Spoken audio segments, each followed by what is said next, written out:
Assalamualaikum warahmatullahi wabarakatuh. Anak-anakku semua yang dirahmati Allah Subhanahu wa Ta'ala. Mohon maaf tadi Ustadz bikin video nggak ada suaranya karena mic-nya lupa untuk diaktifin ya. Sekarang udah Ustadz coba, alhamdulillah bisa. Semoga nanti tidak ada halangan, tidak ada kendala ya. Ya, kita masuk ke materi berikutnya tentang biologi, tentang virus, bakteri. Kemarin kita membahas virus ya, kita sekarang membahas tentang bakteri. Jadi bakteri itu apa? Bakteri itu adalah organisme kecil yang hanya bisa dilihat oleh mikroskop. Ukurannya 1 sampai 5 mikrometer. Bentuknya ada kokus, ada yang basil, ada yang spirilium. Kokus itu bulat, basil itu batang, batang kayak kapsul itu loh ya. Kemudian yang ketiga adalah spirilium. Spirilium itu spiral. Kokus sendiri ada beberapa tipe ya. Ada monokokus, artinya bentuknya bulat tunggal seperti Neisseria gonorrhoeae. Susah ya. Jadi ini adalah bakteri yang menyebabkan penyakit menular seksual. Namanya penyakitnya gonorrhoeae atau gonorrhoe. Kemudian yang kedua adalah Diplococcus. Diplococcus ini dia bulat berpasangan. Contohnya adalah Streptococcus pneumoniae. Streptococcus pneumoniae ini adalah bakteri yang menyebabkan penyakit yang menyerang paru-paru atau pneumonia. Nah, istilahnya gitu. Yang ketiga adalah Streptococcus. Eh, Streptococcus ini juga dia ini ya bakteri yang sering ditemukan pada produk fermentasi susu. Kemudian ada Tetracoccus. Tetracoccus ini bentuknya 4 bulat, bentuk persegi. Contohnya adalah Tetracoccus ceci. Dan yang kelima adalah Sarkina. Sarkina ini bentuknya 8 bulat.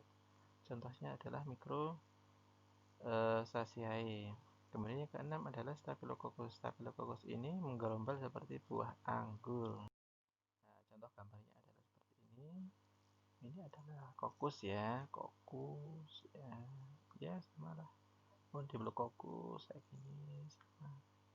Kokus, Streptococcus, tetrat. Kemudian Staphylococcus dan kemudian Sarkina seperti ini.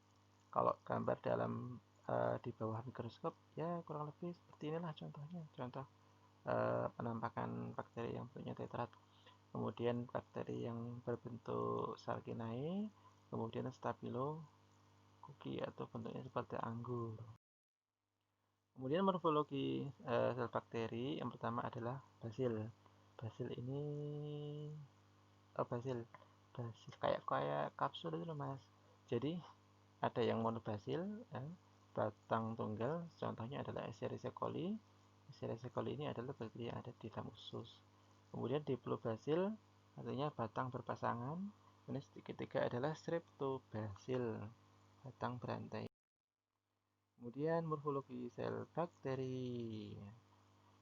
Eh, yang pertama adalah spirilium. Spirilium ini selnya bergelombang ya. Contohnya adalah Diospirilliosis.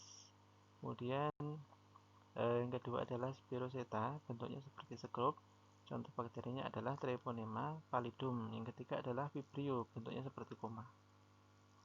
Seperti koma. Kemudian struktur sel bakteri. Yang pertama adalah dinding sel. Dinding sel ini adalah bagian yang terluar dari bakteri. Kemudian yang kedua adalah membran plasma. Membran plasma ini adalah lapisan sel yang berada di bersebelahan sama dinding sel. Kemudian ketiga adalah sitoplasma. Sitoplasma ini bentuknya cairan yang ada di dalam ini ya. Kemudian yang keempat nukleoid, kemudian ribosom, kemudian plasmid, endospora, kemudian flagella itu kayak ekor ini ya, kayak ekor tikus ini ya. Kemudian kesembilan adalah pili ini sebetulnya dia rambut-rambut kecil ya, fungsinya untuk menempel dia, menempel pada substrat tertentu. Kemudian yang ke-10 adalah kapsul ya. Kapsul ini ya adalah ini yang apa istilahnya, yang menyelubungi dinding sel ini. Kemudian kita masuk ke struktur sel bakteri. Jadi bakteri ini dia punya dinding sel. Dinding sel ini fungsinya untuk melindungi isi sel dan membentuk pada sel bakteri. Penyusun utama adalah peptidoglikan. Berdasarkan pada dinding sel ini, bakteri dibagi menjadi dua, ada bakteri gram positif dan yang kedua adalah bakteri gram negatif. Bakteri gram positif ini dia peptidoglikannya tebal. Pewarnaan gram adalah ungu. Jadi dia kalau diwarnai itu dia berubah menjadi warna ungu. Contohnya adalah Lactobacillus bulgaricus. Kemudian yang kedua adalah bakteri gram negatif. Bakteri gram negatif ini peptidoglikannya tipis. Jadi lapisan luarnya tipis. Kalau dia diberi pewarnaan, dia akan berubah menjadi warna merah. Contohnya adalah Salmonella typhi yang menyebabkan penyakit tifus dan Escherichia coli. Escherichia coli adalah bakteri yang ada di dalam usus. Jadi gini, pada pewarnaan gram bakteri itu kan diwarnai dengan campuran yodium dan zat warna violet toh. Nah, kemudian dibilas toh, dibilas pakai alkohol dan aqueous. Kemudian nanti diwarnai dengan zat warna merah dan safranin. Kalau bakterinya itu terwarnai dengan warna biru keunguan, maka dia tergolong bakteri gram positif. Dan ini menjadi ciri khas dari bakteri gram positif. Sedangkan kalau bakterinya itu terwarnai dengan warna merah, jadi abang gitu ya, maka dia termasuk bakteri golongan gram negatif. Bedanya apa? Bedanya karakteristiknya, Mas. Jadi gini,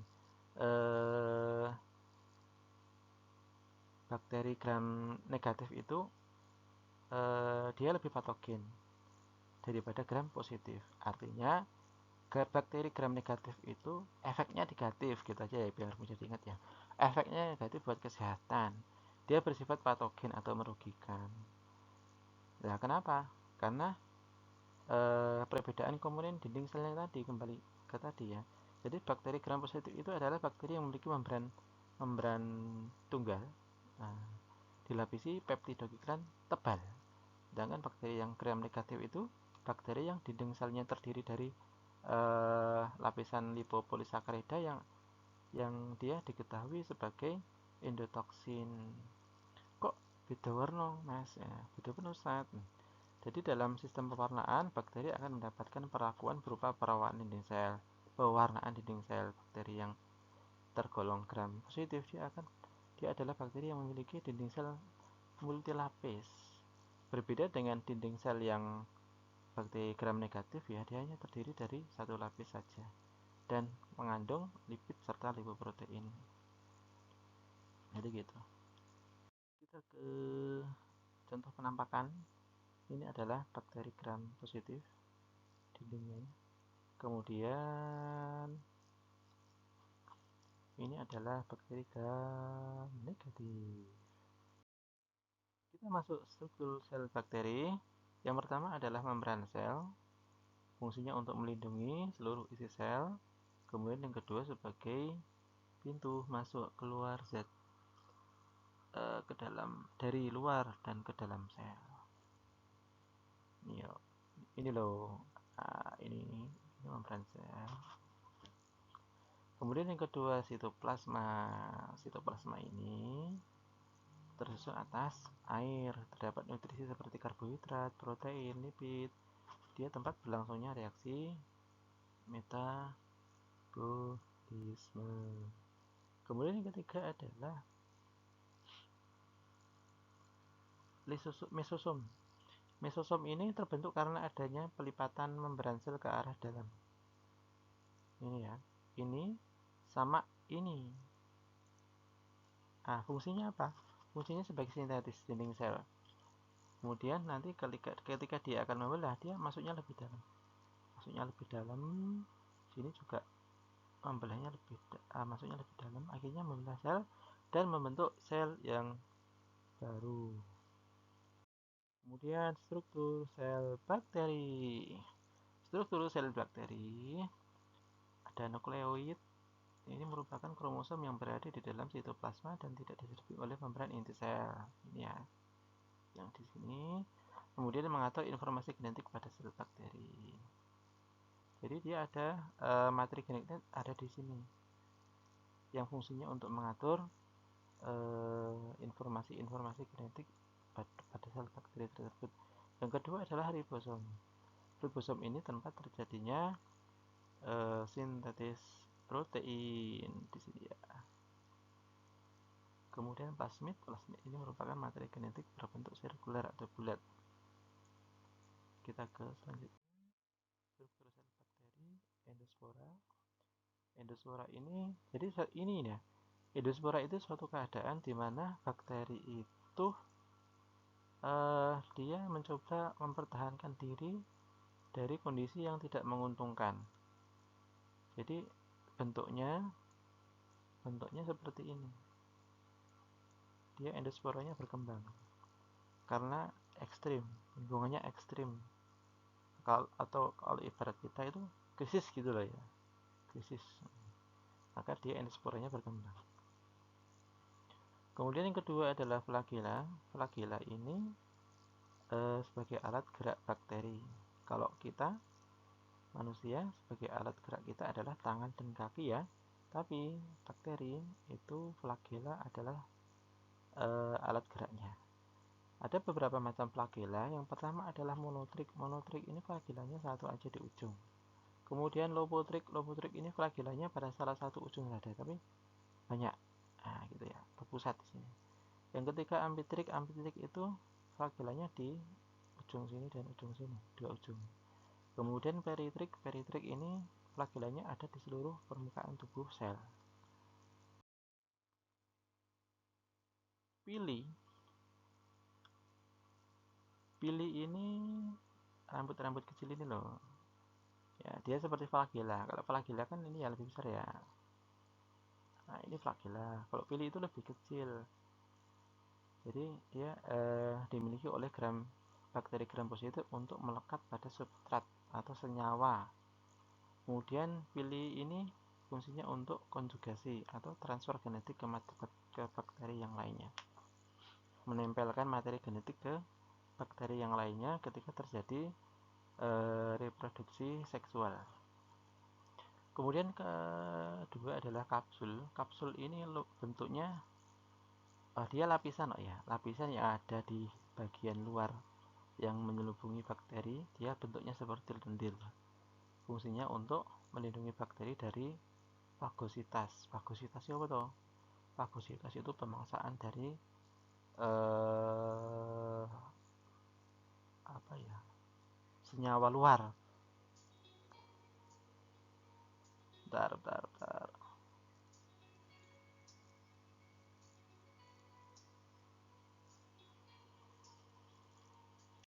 Kita masuk ke cara hidup bakteri. Cara hidup bakteri ini didasarkan pada kebutuhan oksigen.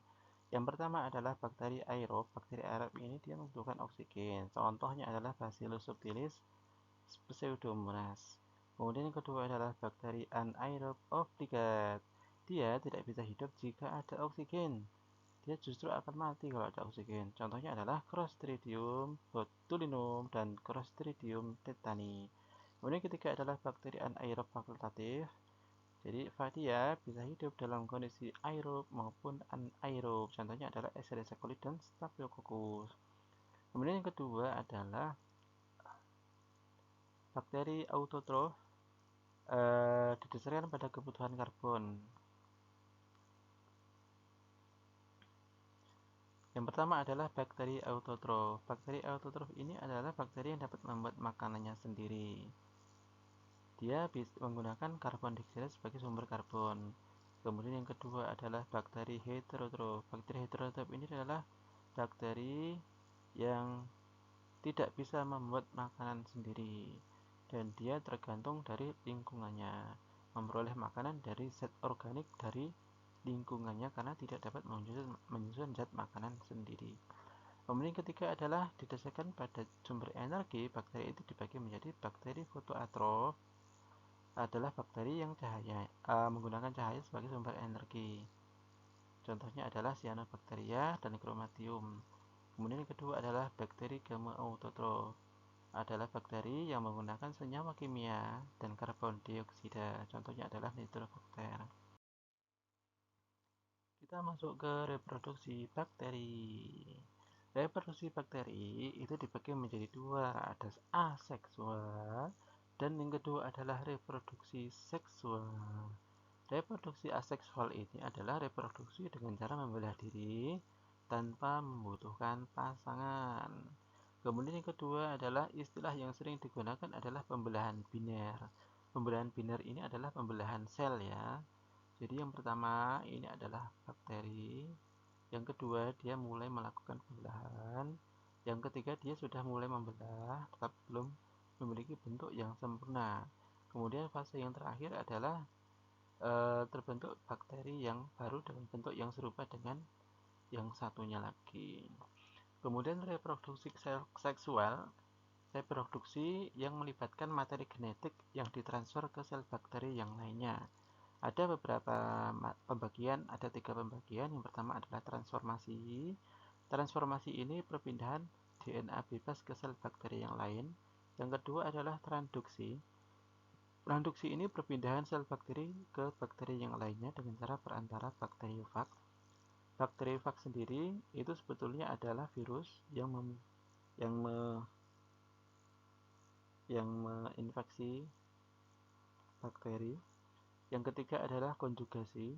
Konjugasi ini adalah perpindahan materi genetik dari sel bakteri ke sel yang lainnya. Apabila digambarkan kurang lebih seperti ini. Jadi ini adalah bakteri yang mengeluarkan materi genetik. Kemudian materi genetik tadi menempel ke bakteri yang lain. Setelah menempel dia masuk ke dalam materi genetik bakteri yang lainnya. Kemudian melalui transduksi. Melalui transduksi ini adalah melibatkan bakteriofag. Bakteriofag itu adalah ini. Bakteriofag dalam bahasa lain adalah virus yang menginfeksi bakteri. Jadi materi genetik dari virus ini masuk ke dalam bakteri. Kemudian beberapa materi genetik dari virus tadi akhirnya berkembang menjadi virus yang sangat banyak di dalam tubuh sel bakteri. Sel-sel yang tadinya hanya berupa materi genetik berkembang menjadi virus di dalam bakteri. Akhirnya dia bersatu dengan materi genetik virus. Materi genetik virus bersatu dengan materi genetik bakteri maksudnya ya.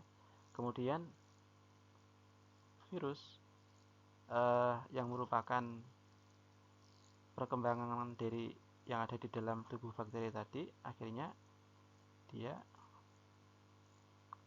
membawa materi genetik yang dari virus kemudian menginfeksi bakteri yang lain. Sehingga materi genetik dari bakteri pertama kemudian bercampur dengan materi genetik yang bakteri yang kedua sehingga menghasilkan bakteri baru. Ini disebut sebagai transduksi. Kemudian yang ketiga adalah konjugasi. Konjugasi ini melibatkan dua bakteri yang saling bertemu. Gatok, nitrom ya, ibaratnya gitu ya. Kemudian yang menghasilkan sel bakteri yang lain. Kemudian eubakteri, ciri-cirinya adalah organisme tunggal, dia prokaryotik atau belum memiliki membran inti sel. Kemudian yang ketiga adalah memiliki peptidoglikan. Eubakteri itu sebetulnya ini ya, gabungan dari dua kata. Yang pertama adalah eu, artinya sejati. Bakteria itu bakteri. Jadi secara harfiah artinya bakteri sejati. Ada beberapa familia filum ya. Yang pertama adalah Protobacteria, yang kedua adalah Cyanobacteria. Protobacteria ini sebagian besar adalah anaerob, obligat. Jadi dia tidak bisa hidup kalau ada angin. Blas. Dia hidup di endapan kolam, danau, dan lumpur. Kemudian kedua adalah cyanobacteria. Cyanobacteria ini adalah salah satu filum dari bakteri.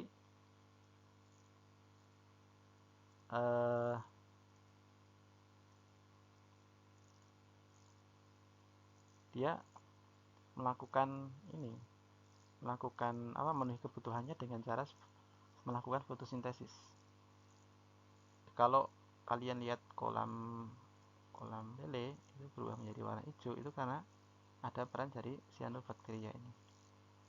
Jadi cyanobacteria ini nama lain dari ganggang. Ada ganggang biru, ganggang hijau, ganggang merah, dan lain sebagainya. Dia memiliki pigmen warna vicocyanin. Dia dapat melakukan fotosintesis. Kemudian dia tidak memiliki alat gerak dan sebagian besar hidup di air tawar. Berperan sebagai produsen, menyuburkan tanah, dan sebagai sumber protein sel tunggal atau spirulina.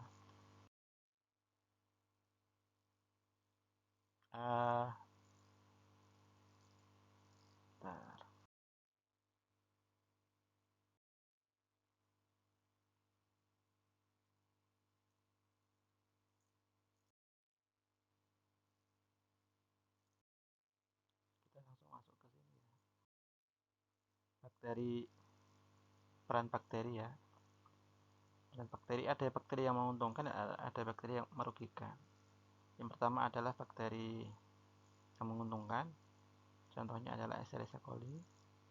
Escherichia coli ini fungsinya untuk memproduksi vitamin K pada usus besar, pembusukan sisa-sisa makanan di dalam usus besar. Jadi fungsinya untuk membusukkan makanan di usus besar. Tapi di sisi lain, Escherichia coli ini sebetulnya bahaya kalau masuk lambung. Dia bisa menyebabkan diare. Maka bakteri Escherichia coli ini kebanyakan berada di feses manusia atau manusia. Nah, jadi kalau seorang berak sembarangan, misalnya di kalen atau di sawah, itu sangat berbahaya karena bisa mencemarkan air sungai. Karena bakteri Escherichia coli ini kalau sampai dia terminum masuk ke lambung, dia bisa menyebabkan diare. Kedua adalah Lactobacillus amyloidosus, menghasilkan asam laktat untuk mengurangi kadar kolesterol. Kemudian Pediococcus meningkatkan kadar asam di dalam usus yang digunakan untuk mengontrol bakteri patogen. Kemudian Staphylococcus epidermis meningkatkan respon imunitas pada kulit. Kemudian Acetobacter-Psyllium pembuatan natri koko. Kemudian Lactobacillus bulgaricus untuk pembuatan yogurt. Sedangkan yang merugikan contohnya adalah ini ya, Mycoplasma pneumonia, penyakit pneumonia pada paru-paru. Tadi dibahas di depan ya. Yang kedua adalah Mycobacterium tuberculosis, penyebab TBC. Ada Neisseria meningitis, penyakit meningitis. Corynebacterium diphtherium, penyakit bakteri difteri. Kemudian Bacillus anthracis, penyakit antrak. Kemudian Salmonella typhosa, penyebab penyakit tipes.